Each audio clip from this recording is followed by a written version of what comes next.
Before I can begin my talk today, I need to, and feel obligated, to make a statement about the students in Venda who are fighting for their bursaries and therefore fighting for their lives. A strike that has been rendered completely invisible in this country. If I were to speak today without recognizing them, without expressing total solidarity with them, to back up the statement I made with Sampi Turnbond, who we tragically lost in Maboga last May, there's no reason whatsoever that free public education for every university is not a possibility. And those of us in this room, I ask you to join me in that fight to get free public education, not just competent bursary. Distribution? Are you kidding? Free public education for every person in this country at the level of the university. And to those of you who are on strike, I know what it's like to cut down trees, blockade roads, and have the police go after you. And I wish, in some ways, I was there today. But I'm here, at least, to get you all in this room, in part behind the strike. But after my political statement, which is about political obligation, and that's part of Lewis Gordon's new book, which I'm going to be speaking about today. My paper is about the negritude poets and about you, Lewis, because it's about the way the ancestors and ancestresses, there were women negritude poets, must be remembered. African socialism has a proud, proud, proud tradition. It broke up the Second International, the communist organizations. It reintroduced the concept of socialism as ethics. And my only reason, really, I'm here speaking to you, is I'm the founder of the Ubuntu Project and developed a relationship for the last 10 years with the University of Venda. That's the only reason that I feel I have any right to speak to you. Being an A1 rated researcher, I give all my money back to you, to this project, to try to help in a small, tiny way to bring your archival work to the fore, because you're the future. And I'm so moved and so proud to be in the same room with you and to have listened to you speak. Thank you for remembering the long struggles of African women. My remarks today, though, are dedicated to my longtime comrade and friend, Lewis Gordon. We've been friends now for over 25 years, but we've been comrades. And I'm dedicating this to you, Lewis, because like the negritude poets, you have a vision of global change rooted in Africa and the Caribbean and the global South. And we need to have that bigger vision. Without that bigger vision, we're not going to be able to move forward. And so, Lewis, for all of the years of support, all of the years of comradeship, I'm dedicating this paper to you. And thank you, and from the bottom of my heart, for what you have and will continue to make possible through the Caribbean Philosophical Association. The answer to institutional despair is institutional organization. My paper is called The Army of Ravens, which is a line of poetry from Améas de Zera. The figure of the raven, made infamous in Edgar Allan's poem, The Raven, is nothing less than the symbol of the devil or death. To quote Poe's poem, "Prophet, said I, thing of evil, prophet still, if bird or devil." And yet what is it that is so terrifying about this black bird that lands on a windowsill? It's simply that it's a black thing? Not at all. It's a black thing that speaks and will not stop speaking. the raven actually becomes a figure that inaugurates in Euromodernity the genre of horror. And surprisingly, and not surprisingly, black birds, in sometimes gigantic proportions, continue to haunt us in horror movies. And why isn't this? In his new book, Fear Black Consciousness, the philosopher Lewis Gordon writes, referring back to what he calls Manichaeism, following the religious leader Mani. Consciousness is associated with light. Darkness is a void of death, which drags us into as we unknowingly struggle against the blackness that overcomes us as spiritual beings. To quote Gordon, Mani had an answer on whether or not consciousness can be black.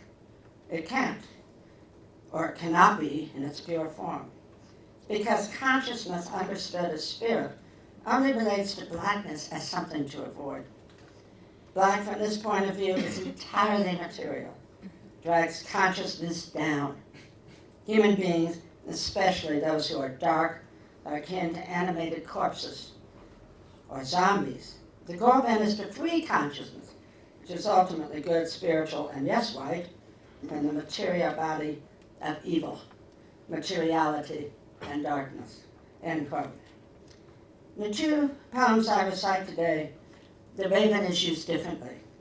First poem by Leopold Sédar Senghor, the raven remains a terrifying, sinister force which is challenged by the vision of the power of negritude itself. The second, the army of ravens, is affirmed as the power of rhythmic bodies against the horrors of slavery and colonialism. Both rework within raven so as to unleash a reinterpretation of his identification of his infamous blackbird as simply evil. This inversion, however, as I will argue today, is inseparable from a rethinking of negritude as a philosophy of becoming, and its insertion that black consciousness is part of rethinking socialism. We will return to this figure and its reworking in the poetry. More broadly, I want us to look anew at negritude as a philosophy of becoming, and one that invites us towards a future in which race, class, gender, and socialism can be rethought as integrally connected. It's long been the case that the struggle against anti-black racism and the fight for socialism is problematic, if not in fundamental tension with one another.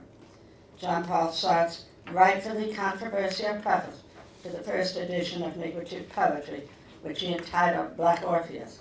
Sartre argues that the reverse racism of negritude, as brilliant as the acts of imagination embodied in the poems are, undercuts the promise of the proletariat as a truly universal class, and also celebrates a fantasized Africa that was never there. Sartre thought that this reverse racism was a necessary moment of what he would now call black consciousness, which blackness is affirmed rather than objected. There are two serious problems to Sartre's argument, which, given my constraints, I cannot elaborate in detail that I would like. First is that negritude is a movement in poetry, and in the case of Senghor, in particular, is inseparable from the Senegalese hero or storyteller, whose work is always meant to be recited to music. This, almost all of Senghor's poetry, the Senegalese instrument to be played during the recitation is indicated. Frequently, for example, the kora, although this is not the only instrument by any means. The musical recitation, and this goes back to something you said about, and I'll come back to it, about the spirit and the chasma. The musical recitation is key to the evocation and retelling of the great myths of Africa. To quote Senghor, this means that in Negro Africa, art for art's sake does not exist. All art is social. The Guru who sings to the noble to war makes him stronger and shares in the victory. When he hymns the deeds of a legendary hero, that is a history of his people, which he writes with his words by restoring them to the divine profundity of myth, right down to the fables, which through tears and laughter help to teach us. Through the dialectic which they express, they are one of the essential factors in social equilibrium, in the guise of the lion, the elephant, the hyena, the crocodile, the hare, the elderly woman, We read clearly with our ears our social structure and our passions, something that you said about desire, the good and bad alike. Sometimes it's a refusal addressed to the great ones, the right opposed to brute force. Sometimes it's the acquiescence in the order of the universe of the ancestors and God. Secondly, it's a poetic movement which recites orally through musical accompaniment, at least in Senghor. Myths are told, and in the retelling they are reshaped to open us up to a new ethical vision of a politically transformed world.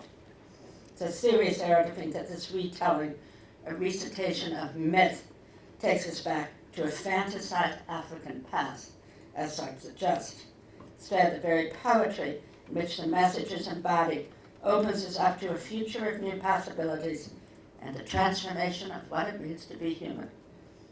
So I completely miss the significance of the movement as one of poetry, and one that is inseparable from recitation and retelling of the great myths of Africa, and what Africa becomes in poetry is inseparable from the retelling of these myths.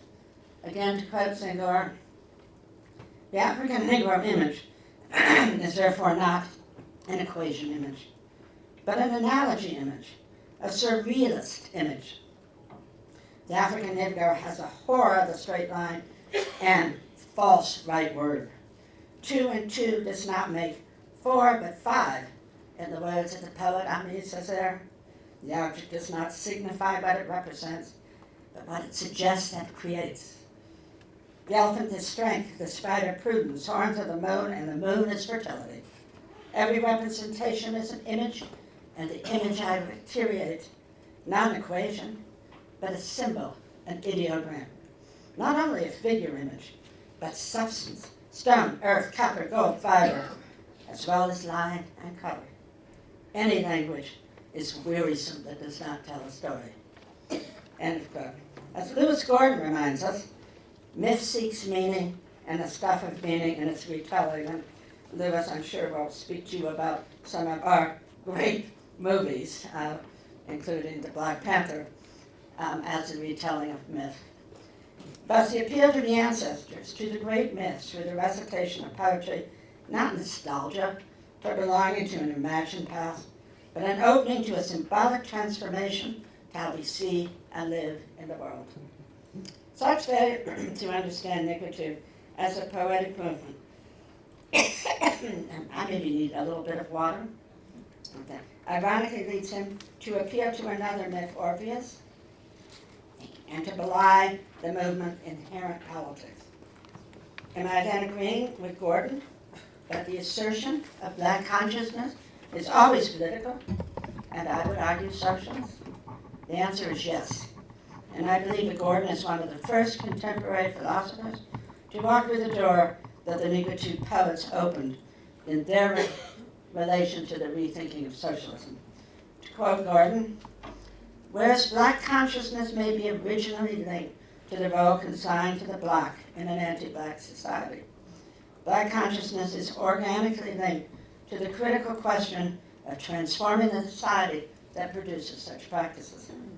Returning to Biko's observation that black consciousness is political, we see then that this is so because of an organic relationship between what black consciousness strives for and what it means to be political. To be actional, black consciousness requires that dreaded meeting of the two terms that terrifies many whites and other black, anti-black peoples in anti-black societies. Black power. What is black power but the rejection of formal authority in favor of legitimacy born from the demand to live with dignity and freedom? Formal authority, after all, is simply location and a system. Legitimacy brought to a location manifests power. The distinction is between being authoritarian and authoritative.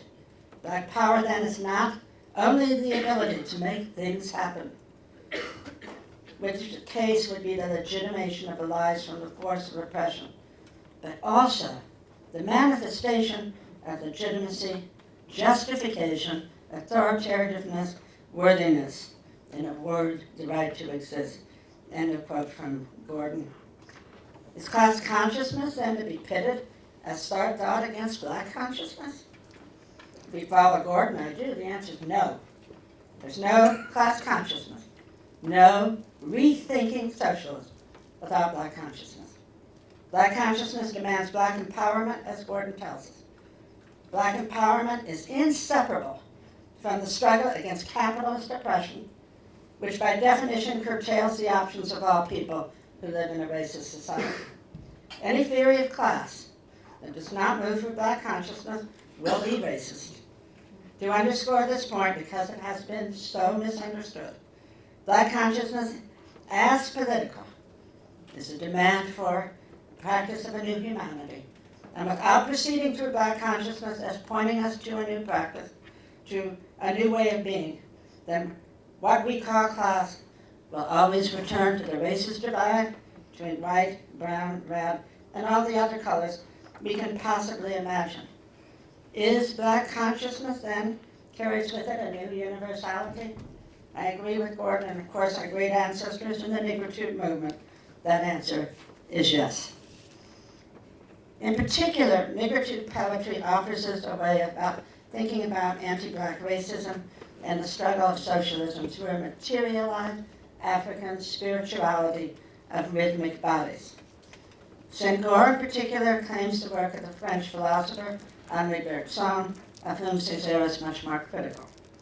But in both cases, their understanding of rhythmic bodies is way beyond Bergson and allows us to think through the whole vision of socialism, which is struggle against anti-black racism and the poetic movement of the philosophy of negritude provides us with a new state of thinking about colonialism and the struggle for socialism. Negritude is not a theory of intersectionality, race, class, and gender, but an entire conception of the cosmos and with it rhythmic bodies, and that's what you referred to at the end of your talk. The overwhelming damage of capitalism and colonialism is that it blocks the freedom of rhythmic forces and creates instead a stunted and damaged world in which the suffering of humans is inseparable from the violence of nature. Here in Senghor's poem, we have the figure of the raven inverted into the carrier of violence inherent in colonialism. And much to my regret, because I'm deaf in one ear, my spoken French is terrible. But you have to remember that in Senghor, the French is always to be recited with the accompaniment of an instrument, the kora, but other instruments as well. So you already have French versus the Wolof recitation music. So to cite it in English is unfair, but sometimes you have to be unfair. Sinister man, beak of steel, killer of joy, but I have strong weapons. My hard, sharp words of flint will strike you. My dance and laughter, delirious explosives, will burst like bombs. I will slaughter you, fake black ravens, destroyer of drums, killer of life. The destroyer of drums and the killer of life is the destruction of the rhythmic dance of all the forces of the universe, which of course includes us. The killing of rhythm, the silencing of the tom-tom, the obliteration of the material reality of ritual by colonialism, and the objection of what African philosophy has to offer philosophy, not just an intellectual problem, the problem of the blockage of life force. Senghor as a poet leaves it open to interpretation of who or what is the black raven, the black bourgeoisie nationalist, the white imperialist, the two together, and that is the power of poetry. And Louis, you may speak of what has become one of my favorite movies, Who Am I to Bother? The Senegalese poet, the Senegalese philosopher, Solomon Bachar Diagne, rightly argues that in Senghor, his sense converts the 7 theses of Placide Tempel's Bantu philosophy to an ethics and ontology of rhythmic bodies. And the ethical and the ontological are not separate. Indeed, materialized spirituality necessarily combines the ontological and the ethical. Tempel's 7 theses are as follows. To say that something exists is that it exercises a specific force.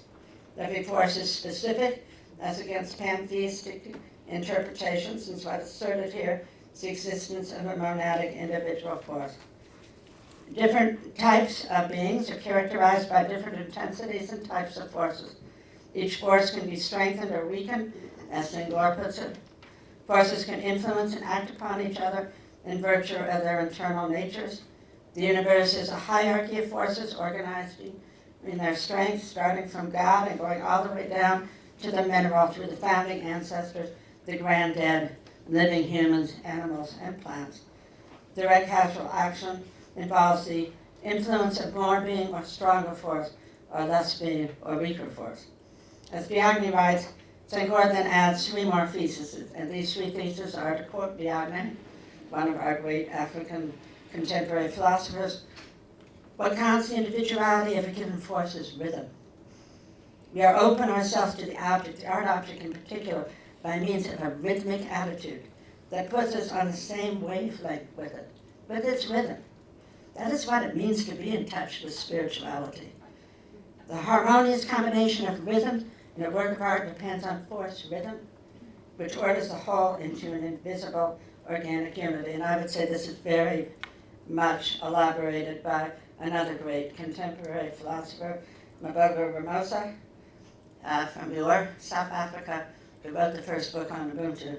It's very much part of his thinking about what the philosophy of Ubuntu is. There are these three additional theses in Senghor's writing of African artist philosophy focus on the visual art of primarily African mass. I would argue that it also applies to linguistic poetry as art. Life is not abstract vitalism. It's a very specific conception of rhythmic forms and rhythmic bodies. Capitalism and colonialism block the interplay of forces so as to weaken, if not kill off, the being and beings of all, including all of those with whom we share the planet. In Césaire's poetry, slavery is not only a horrific wrong to what it means to be human. It disrupts the entire rhythm of the cosmos. In his poem Batu, slavery makes the ocean weep, the eagle and the seagulls cry. The earth itself trembles under the weight of horrible injustice. To those of you who have not been to Dakar and Gorée Island, to see what for me will be one of the worst images in which I will live with for the rest of my life, the door of no return, where slaves were put on a plank and marched out of Africa. And their last vision was of the beauty of a country from which they were taken in such brutality and dehumanization that the horror of what was being done was done at the same time that white children played on the patios above. I encourage everybody in this room to go to Gorée Island and to see and try, if you can, to experience that door of no return. Césaire's poem is dedicated to what it meant when he saw it.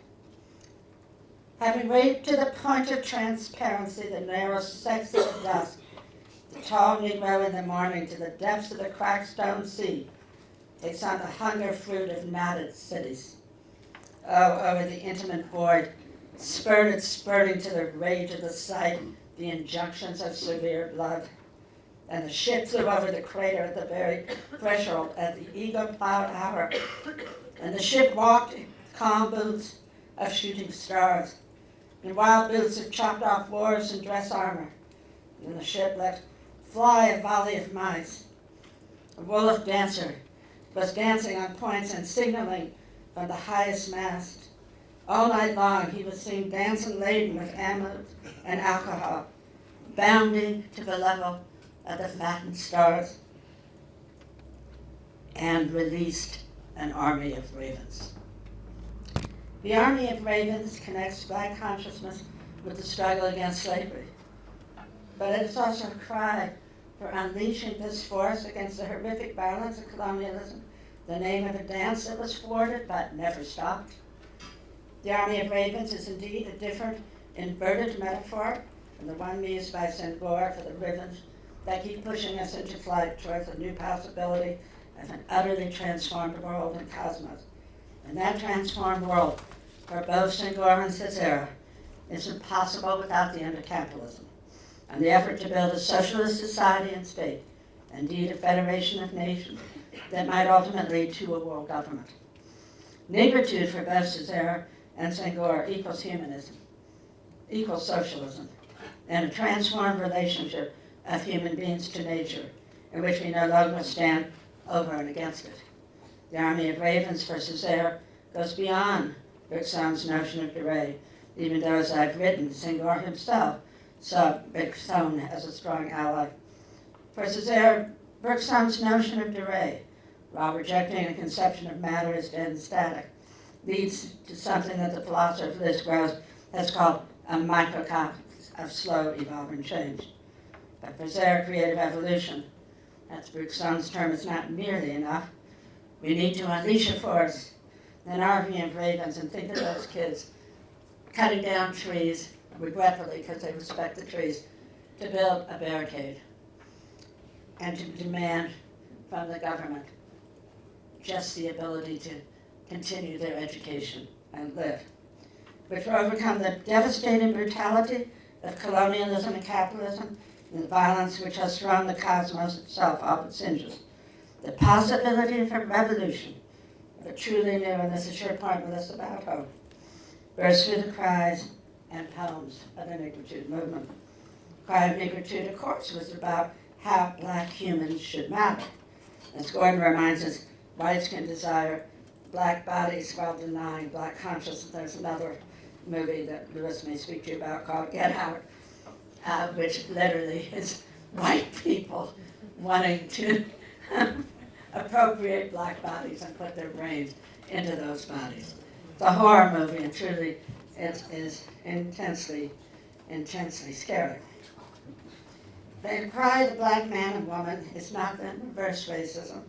This demand for healing and a new practice of being that integrates being black and black being as spiritualized materiality. Possibility of healing against horrific injustice echoes in the poetry even at its seemingly angriest moments. As long as blacks in African philosophy have been disappeared, then this other possibility of a new way of being with nature has gone unrecognized, and with it a different understanding of Marx's famous idea of the naturalization of the human, the humanization of nature. Profound sense, the reinterpretation of Marx by Senghor turns us to his conception of sympathetic reason. It's very close to Ramos's work on how he defines the philosophical significance of Ubuntu. Senghor, he was reinterpreting and paraphrasing a somewhat infamous remark that motion is to the Negro as reason is to the Greek. To reinterpret himself, which he did, return to his conception of sympathetic reason. This means that the Negro by tradition is not devoid of reason, as I'm supposed to have said, but his reason is not discursive. It's synthetic. It's not antagonistic. It's sympathetic. It's another form of knowledge. The Negro reason does not impoverish things, does not mold them into rigid patterns of eliminating the roots and sap. It flows in the arteries of things, weds all the contours to dwell as a living heart of the real. White reason is analytic through utilization. Negro reason is intuitive through participation. Reason on this understanding integrates with the flourishing of rhythmic bodies, does not stand apart from what Senghor called the living heart of the real, and therefore it's certainly part of a philosophy of transformation, indeed of a new beginning. To quote part of another Césaire's powerful poems, and this goes to your point, Melissa, about despair. As everything was dying, I did grow then as big as the world, and my conscience wider than the sea. Last sun, I explode, I'm the fire, I'm the sea. The world is dissolving, but I am the world. The end, we say? What nonsense. A peace proliferating, secretly a required sense, grow all around me. And here we are caught in the sacred, whirling, primordial, streaming, at the second beginning of everything. Serenity carves a suspense into prodigious cacti. The whole is possible at hand, nothing excluded. The promise of a whirling primordial stream is a hope for a new beginning. And this new beginning is inseparable from the vision of nigritude poetry itself. The scientization of Marxism was rejected by all the great African socialists, including Senghor and Sirleaf, but also thinkers like Jules Nyerere of Tanzania. In its place, socialism is a materialized form of spirituality, in which spirit is inseparable from the force of rhythmic bodies, and the ideal of socialism is not an abstract notion of justice, but instead the maximization of the force of being, including human beings, so we can flourish together and with the world around us. And why is this conception of rhythmic bodies and definition of socialism's maximization, the flourishing of each body in its uniqueness and relatedness spiritual? Was, of course, G.W.F. Hegel, who was a great thinker of the materialization of spirit, including ideals and being. But here there's no division between an enchanted and a disenchanted world. Ideals are pulled out of the material. They operate within it as a maximization of free forces and rhythmic bodies. That, simply put, is why nigritude points to a notion of African spirituality, which is beyond Hegel, and helps us to redefine an ethical notion of socialism. And I should say that I was told by one of my students that the incredible artist of Venda, who rightfully now have a worldwide reputation, when the students cut down the trees to block the barricades, the artist offered to work with them, to sculpt them. So, because they worked with wood, and there's rituals to respect the trees, so that the blockade would now become an artistic production. And the artist, rather than standing back, moved in to say, we work with wood, and wood works with us, and your blockade will now become a work of art. And that work of art is what these great African thinkers, poets, artists, all of whom are philosophers, know what it means to bring to a movement. As Albie Sachs once said, the great jazz musicians of South Africa wrote the Constitution long before it was put into words. The great Marxist theorist and activist Rosa Luxemburg has written continuously that what socialism is lies in the midst of the future, because it would demand a complete and transformation of who we are and how we live together, including how we live with other species in the cosmos, not just sentient animals. And that's what the Venda artists know. Is a tree is not just a dead object. It is respected as it is turned into a work to be not admired, but lived with and experienced as a way, in a different way, of being with the cosmos. And all of these trees, and this is true also of Senegalese art today, are shared. It's not like an artist goes out and cuts down a tree. The trees are shared, and that's part of the project. To reinterpret and indeed move within the poetry of nigritude is not a return to the past, even if a brilliant poetic one.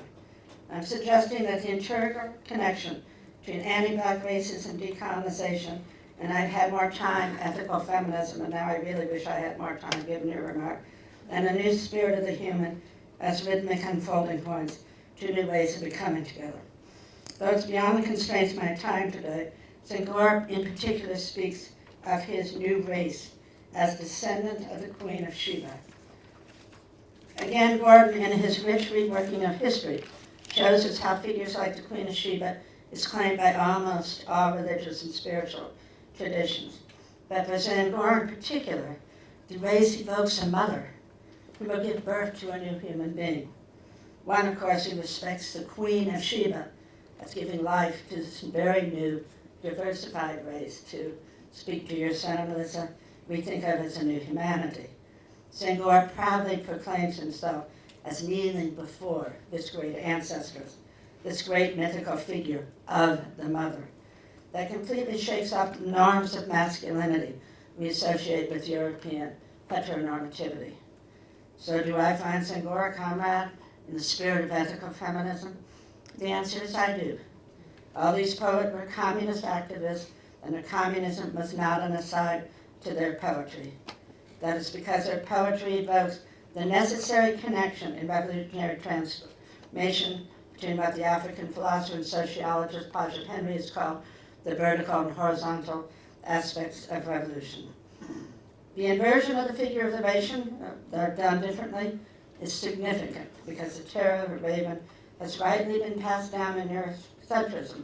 It's the figure of devil or death, or what Gordon has rightly called the fear of black consciousness. We read instead Negritude as giving a universal philosophy and becoming together in a new ethical vision of socialism.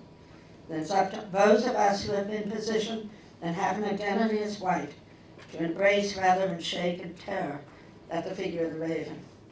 The army of the ravens demands and commands and dances. And if we're not to be left behind as whites with our legacy and identity position, then we must dare to get off the ground and follow in the flight towards a new humanity and the socialist transformation of society. Now we have a reinterpretation of that terrifying phrase of Rose Raven, nevermore. No more capitalism, no more colonialism, no more oppression of one human being over another, no more violations of nature, but rather the practice of being human together. Thank you.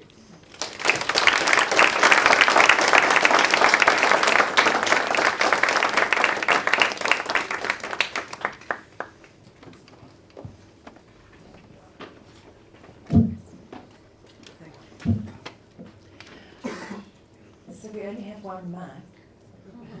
I'm going to, perhaps would you like to just take questions? Of course. You don't really need me to. Of course. To Question, comments, artistic production, poems, whatever you have to offer. My daughter has a painting series called Written About It, of which I'm enormously proud. So if any of you are painters or sculptors, add that to the discussion.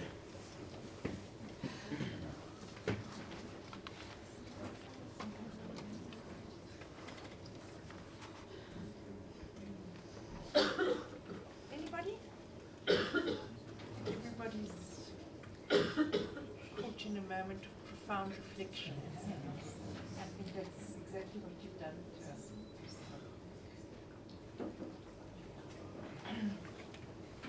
You know, I'm a little deaf in one ear, so I'm going to need you to speak up a little bit.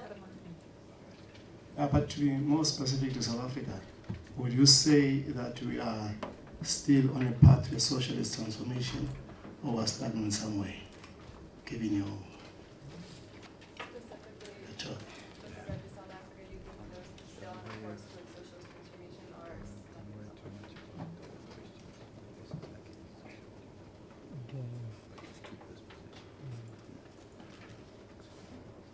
My beloved comrade, Sampie Terenblanche, wrote a book called Lost in Transformation and said the transformation has failed. So let me say yes and no. Because socialist transformation is not something that's ever going to happen easily or overnight. That was the fantasy right at the Second International, which grew out of the First International. That was, of course, well, I shouldn't say of course, because we've lost a lot of our Marxist history after the fall of the Berlin Wall. The First International grew out of the Communist Manifesto, written by Karl Marx and Friedrich Engels. The Second International, it's always international, was led by Stalin, and it is the international that led all of the great African socialists to withdraw. They all withdrew, every single one. Nkrumah, Nyerere, Senghor, Césaire, all the great leaders of revolution, C.L.R. Jones in the Caribbean, because for them, socialism very simply had to be ethical, and there was no necessary dialectic that would kill off capitalism. In Marx, and this is about transformation in South Africa, there is the appeal of a ruling class that it serves the universal. In South Africa, what happened? And I agree with Sampi Turnbull, he's not with us presently, he's with the ancestors now. That what happened in South Africa, very simply and tragically, is political transformation was separated from economic transformation, and the white ruling class remained in place. And that was why economics was taken off the table. Now, as Frantz Fanon tells us, it's a big danger of the black bourgeoisie, because then you just replace yourself with the white folks. I'm sorry to bother you, I got the movie wrong. I'm sorry to laugh, but it's because it's not funny, but it's a very funny movie. It's about how black people can turn themselves into white people. And that happens a lot in our universities in the United States. I know a lot of a handful, because I'm always going to be a handful, of black people who, learned all the lessons, how to talk like you were from Harvard, and how to never say anything that's meaningful and challenging, and how to say, race doesn't matter, it really doesn't matter, just play with your identity. Yeah, like the kids in Bend aren't playing with their goddamn identity, are they? Yeah. No playing with identity. So that means that there's a horrible problem in Africa that Fanon worried about, which is that the black nationalist bourgeoisie would sell out to a white economic class and become their lackeys. Has that happened in South Africa? Sadly, the vast amount of resources remain in the hands of whites. Why on earth won't the Ford Foundation fund Venda? And as my beloved comrade Jessica would tell you, we went to the Ford Foundation. We wanted to build an institute that would have Venda as a partner. Ford Foundation, Black Universities, you kidding? Oh, Fitz, well, it is an Afrikaner name, right? So it still has got a lot of black kids here, but still got an Afrikaner name. It's cool, but mainly the money goes to UCT.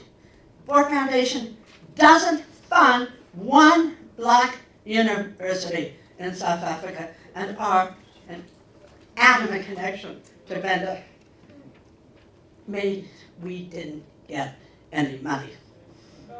So my message to the Ford Foundation, you are a racist, sick organization with all due respect to what they've given you.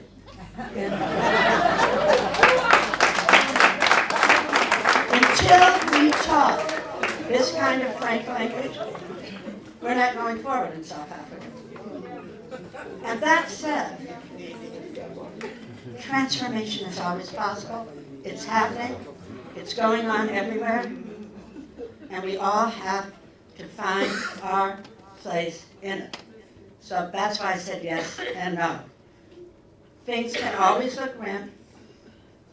I've been in strikes and unions, efforts that want to go back the next day to find that the factory moved to South Korea. It's a very bad moment. One of the things that I've learned is you have to endure defeats and never give up, because those defeats will lead to other forms of organizing. And as many of you know, the Caribbean Philosophical Association is now getting very active in Africa.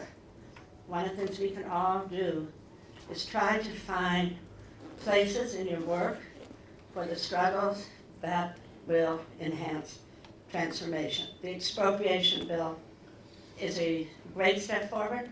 It's going to cause a lot of white reaction, and so it's going to demand a lot of mobilization on the ground to make that work, and a lot of thinking about what it would mean to stand up to capitalist expropriation. So I hope that's something of an answer.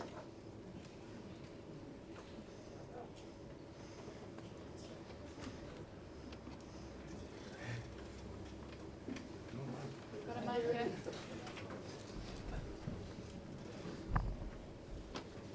Thank you, Prof, for a great presentation. My name is Noah. I'm from the Department of Philosophy at WITS. What you just said is so revolutionary, because you are talking about spirituality. you cannot imagine the challenge we are facing now. By talking about spirituality, we've got here in the academia, for example, we've got the dictatorship of naturalism, which has taken control of both liberalism and socialism. So my question is, how are we going, if we have to embrace spirituality, how are we going to smash this naturalism, first in the academia and then in the masses?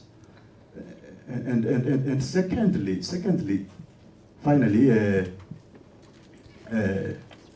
some people will raise the concern with spirituality that we've got diverse religions in the world. How can we come up with a universal spirituality which can really very, very, very emancipatory if we face this diversity of religion?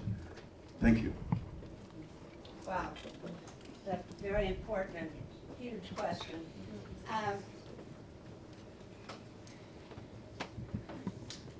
I'm going to refer back a little bit to history in South Africa, and my comrade who's sadly left us, Sampi Terenbosch, because many of you don't know that he had a number of suggestions, all of which were rejected.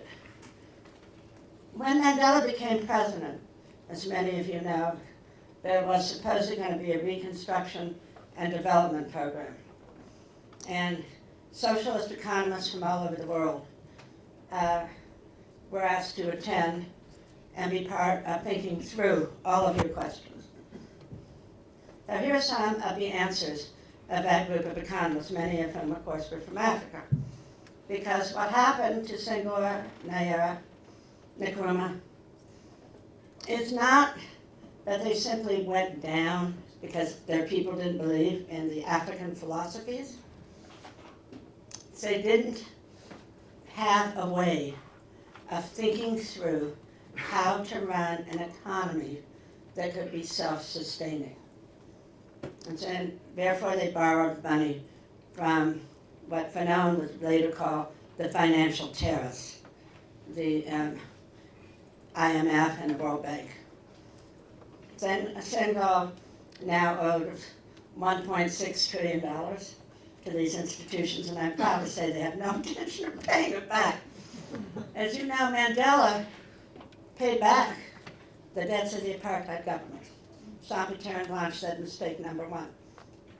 The apartheid government's crime against humanity. They borrowed money. They have no validity, no credit validity. Don't pay them back. You know how much money that would have saved South Africa? Secondly, you need tariff barriers. What apartheid did was create a workforce that had no access to education. And some people are older and they're never going to have access to education. So you need tariff barriers so you can create collective, on-the-ground workplaces that can then sell to a local market. It's incredibly important. Now, tariff barriers, as you probably know, is a big no-no, because if you have to flood the market, so-called fantasy market, there's no such thing as a market. I mean, we know what markets are in Africa, where people get together and hang out, sell their goods. That's not what the market is in capitalism. A 20% tax on our corporations, and our corporations that refuse to pay the tax, it gets expropriated by the workers. Great idea, right? Corporations do a lockdown, take them over, kick them out of the country. Why not? What right does BMW have to super exploited labor in South Africa? The answer is none. They want to stay, they pay 20% corporate taxation. Then you take that and then you build the fund for free public education. Just doing that, no problem. 20% corporate taxation. A one-time tax on all humans, individuals, one-time tax, who made over 7 million rand a year. These are all Sampi's suggestions on reconstruction development. That would have raised, in his mind, 23 billion rand. And the corporate taxation, at least 10 billion rand a year to rebuild the infrastructure of South Africa. Meanwhile, this is how the Ubuntu Project began. You would be organizing collective on-the-ground enterprises. We organized two, a vegetable growing collective and a women's sewing collective. The vegetable organizing was to give fresh vegetables to all the institutions in Kayamandi, which were built brick by brick by the members of that community, including the high school, and a sewing collective, which would then sew traditional clothing and sell it in the local markets, therefore allowing women, this is important, women to generate independent economic base, which would not demand that they continue in private domestic labor. Private domestic labor should be outlawed. That's my suggestion. Should have been outlawed a long time ago. You take all this money raised by the right. This is not even socialism yet. We're just talking about minimal restraints on capitalism. And this country would have had a different face. And there'd be no black woman cleaning white women's toilets anymore. Because we'd all be cleaning our own toilet. Oh, isn't that awful to say that white women have to clean their own toilets? I mean, we have to get our hands shitty. And I'm sorry to put it that bluntly. But these were actual suggestions made. And Mandela said that neoliberal capitalism was non-negotiable and didn't accept any, not one, of these suggestions, which should have been put before the public in South Africa as part of the constitutional negotiation. These are still beginnings. They're restraints on capital. That's what they are. They're not socialism. They're restraints on capital. But in order to build socialism, you have to start moving through restraints on capital. And Gordon's point is that you also have to face the reality that anti-black racism and the fight for socialism are integrally connected.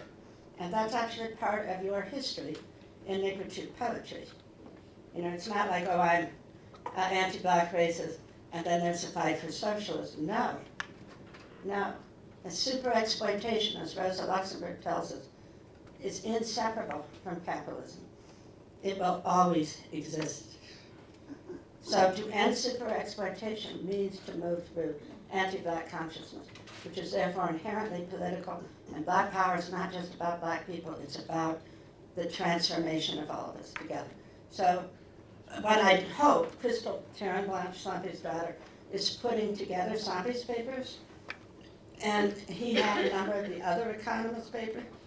These are practical suggestions. And would they have made free public education possible? Sure, no problem. I mean, is that socialism? No.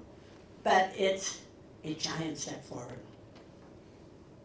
And I think that's why practical political economy has never been more important. And Sampe, I wish you were here today to, well, he's somewhere listening to me. Because all that happened to him was he got all these photos in the newspaper. He had his 5 minutes of fame. He was just with a little Maoist hat and an AK-47, because the famous Soviet Union gun, which armed all the armed struggles and throughout Africa. So he was just completely written off as a nutcase. You don't do tariff barriers. So I think that's where we have to go in South Africa. And that means not making mild reform suggestions like, wouldn't it be better if this completely incompetent, racist national organization that distributes the bursaries get a little better help? That's not the problem. The problem is that the educational system in this country is fundamentally racist, classist, and hierarchical. And that has to be put to an end. So that's the way we have to think. But that also means you can't just say fight capitalism. Even Marx didn't think that. You have to fight by coming up with concrete proposals and then standing behind them.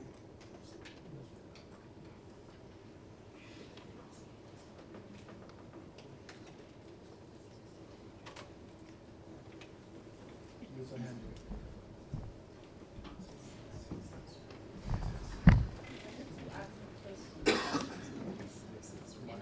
I'm going to refer to a black body. If you have a question, I have it ready. Thank you. Thanks. I hope I'll be able to frame this question, but I've been thinking about it. And I'm referring to a black body or a black person in South Africa. A person who's been studied for many years, from conception, from birth, as probably after birth, when they start school, to be a stunted person mentally, probably because of malnutrition, because of deprivation. You move into high school, you get studied, your mathematical abilities low, you move to university, a body of literature about cognitive disadvantage, deficit, and etc. You become an adult, either educated or not educated. There's a vast body of literature on the black body. It's being studied left and right, and it's being studied by academic institutions. Now, given all of this body of literature and the damage and the dehumanization that has been done on a black body, what would it take for a big but a small elephant, and I'm referring to a white body, to conscientize and Africanize itself to see the damage on a black body and to actually harmonize itself so that there's a harmony in South Africa? Because the damage comes from a white body on a black body. I ask myself, what would it take? Because the information is out there.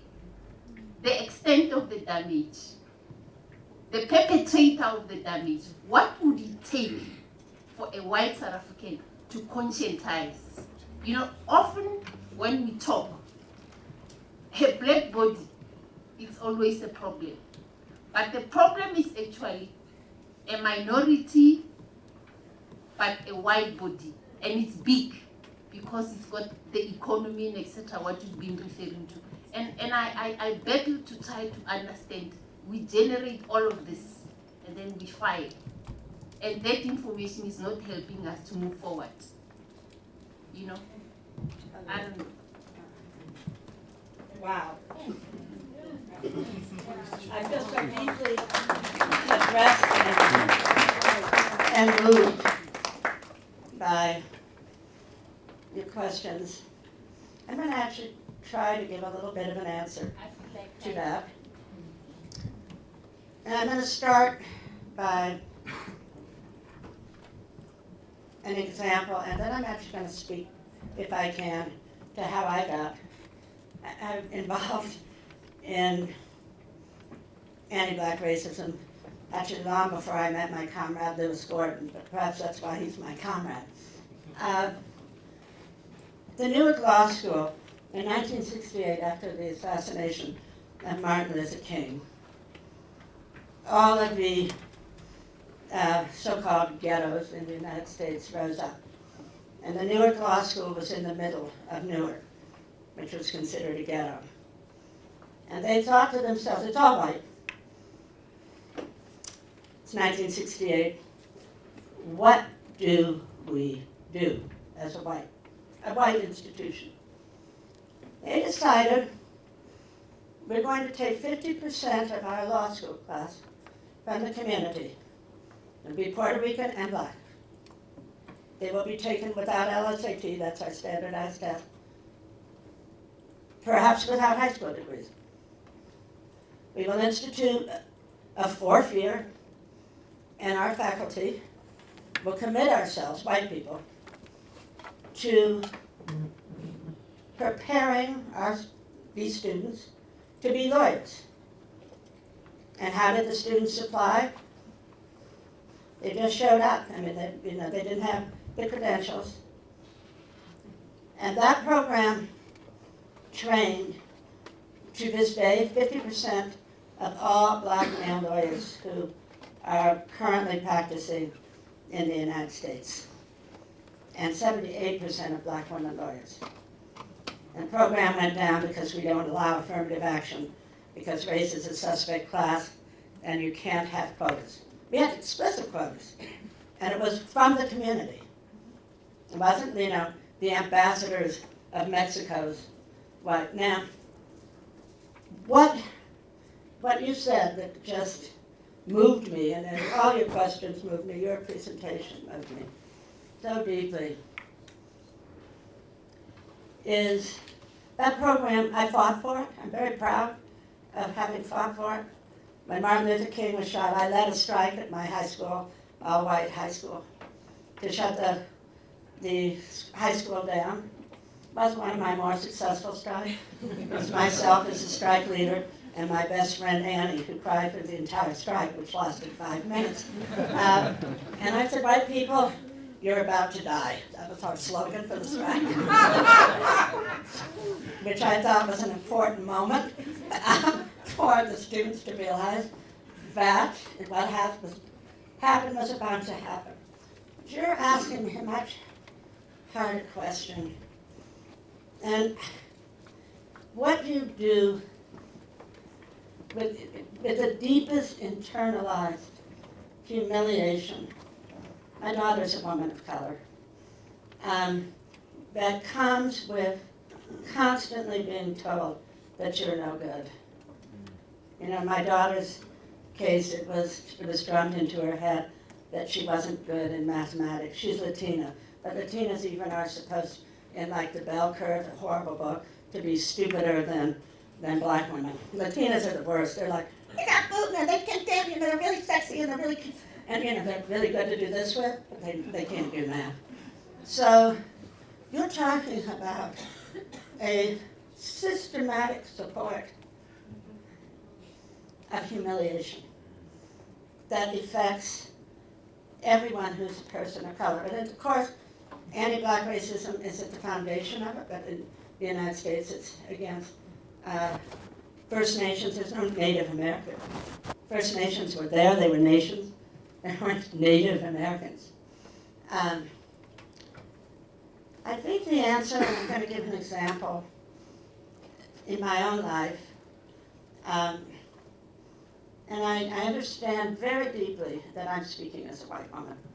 And it's not about guilt, but it's about knowing that you live with a certain white skin privilege. But as a woman, I have also been completely humiliated. And the only answer for me is when I got kicked out of Stanford for being an anti-war demonstration. And I went to the class, and I was in a Marxist-Leninist organization. And part of our role was to give sexual favors to the men in the organization. I later wrote an article, There's Nothing Revolutionary About a Blowjob. It's been translated to 29 languages. I guess it's a problem everywhere. I still hold on to that. There's nothing revolutionary, no woman can be ordered to do it. I became a blowtorch operator, so later anyone who wanted a blowjob, I said, let me get my torch. Your body will be cut in half. You'll get your blowjob, I hope you enjoy it. That's what you asked for. I couldn't even talk in public when I became a union organizer because I'm deaf in one ear. I was terrified. So what happened on this organizing committee as we struggled for the union is I had to speak for the first time. In my first talk, I had my Diet Coke, but I was so nervous that this is when we still had unions and rights to unions, which we've all lost in the United States. I had a little speech prepared, and the folding chair collapsed, and I collapsed in it, but I decided I would just continue speaking, because I was it was my turn to speak, one of the 5 leaders of the organizing committee. So I'm in this collapsed chair, continuing to speak because I don't know how to have the confidence to even get up and say, I'm sorry, I just need to get out of the collapsed chair. And that's, I guess, my deepest point. Everything I am, everything I have done is because of the solidarity of struggles that I have been in. I'm not an A1 rated researcher because I'm smart, and I never use the word smart. I don't believe in it. It is because I was with other women in struggle. And as part of that, I learned how to speak in public. And all of you can do it too. But you can't do it alone. And the most important thing is to throw out bourgeois individualism. To throw out words like smart. To stop thinking these standardized tests judge anything but your ability to do standardized tests. I taught at Stanley Kaplan, and actually taught the LSAT later in my life. I did terribly in standardized tests. But then I learned how to do standardized tests. It's always together. I would never be here, not only in South Africa, but speaking into a microphone. So I'd be too terrified if it weren't for the struggles of solidarity that taught me, even speaking from this collapsed chair. All of my comrades were trying to get me out of the chair because they were afraid I was going to be cut in two. But I thought, no, I'm going to give my speech. You know, the employers are thinking, who's this crazy girl? I was 22 at the time. It's in solidarity. It's in struggling together. It's into completely, what you said to me that made me just so moved is when you have been humiliated, when you have been called stupid, when you've been told you don't belong at the university, when you're told that you're not as smart because there's books that come out every year on why black people aren't as smart as white people. It takes your heart. It doesn't just take your brain, it takes your heart, and that's your point. And it's only together when we completely reject all this. That's why free public education is so important. Everybody has to be able to walk through the door of a university and get the resources that they needed. That was what the Newark Law School did. We succeeded. People who didn't have high school degrees became lawyers.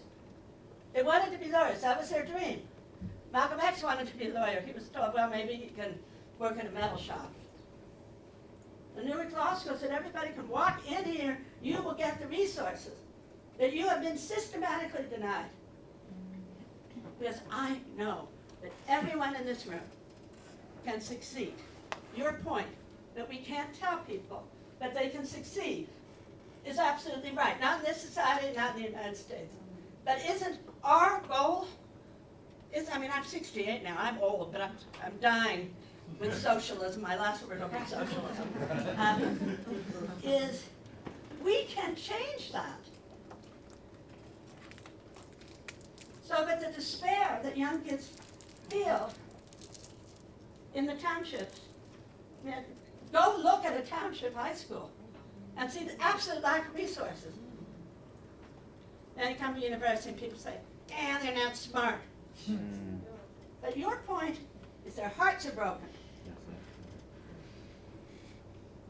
And when they're told they're not smart, one of the founders of the Ubuntu Project, now a very successful corporate lawyer in Europe, tried to commit suicide because she got an F in law school.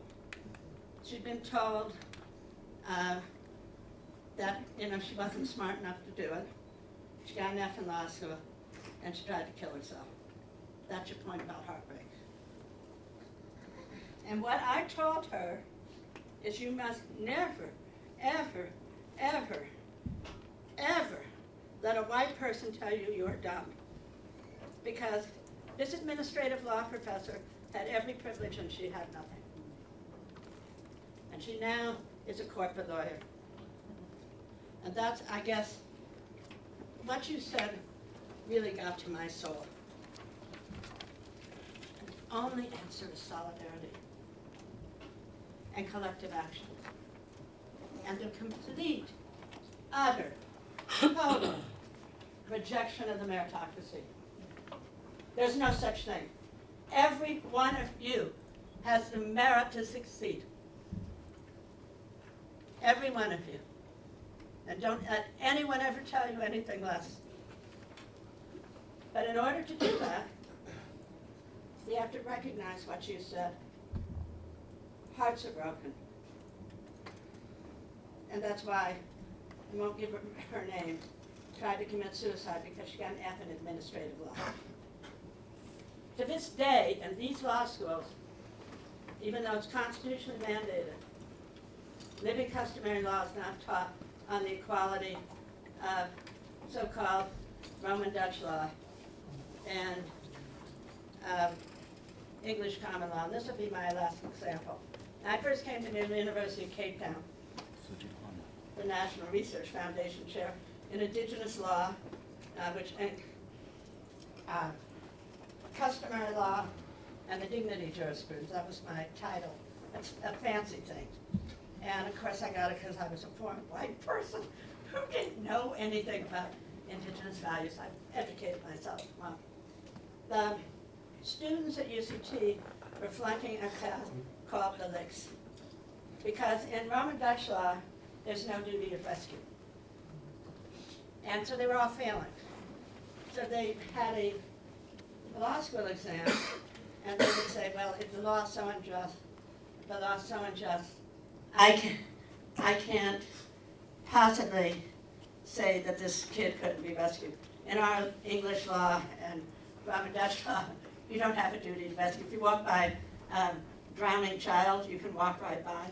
You don't have to, because you don't want to get your shoes dirty because you might be on your way to a corporate job. But in Xhosa law, you have in Zulu, a very heavy duty to rescue. So the kids were failing because they couldn't put it in a blue book, but there was no duty to rescue. So I said, well, could you be strategic and just, you know the law, that there's no duty to rescue? And they said, no, they couldn't be strategic. Because to be strategic would be to fundamentally undermine their values. So I went and made the suggestion that the lit include, which is UCT's in my COSA, which I studied, is very bad, but I tried. I suggested that COSA law be included in lit. And of course I was laughed out of town. Still laughed out of town. But that's constitutionally mandated. Now the reason that's important is because the students didn't feel there was any collective way to stand up. So UCT has generated comic novels about failing out of law school. Those kids didn't fail because they weren't smart. They failed because they were standing up for their fundamental values. And so I guess that's what I would leave you with. You know, the only answer is collective, but it demands something, and I feel this is my political responsibility as a white person, a complete rejection of the meritocracy. I simply, with Albert Einstein, do not believe there are significant intelligence differences between human beings. Anyone who's given the chance and the resources can pursue what they need to do to find their way of making a meaningful contribution in accordance with their dreams. And what we need to do is release the resources to start that process. And in terms of heartbreak, to have the collective solidarity we so desperately seek. But as long as we think, like the kids who flunked out of UCT, that somehow or another it's their individual responsibility, as long as we buy into the meritocracy, as long as we believe that there are significant intelligent differences between people, which there's one bound book after another, we will fail. I hope that's something like an answer. But I know that there's really no one person who can answer.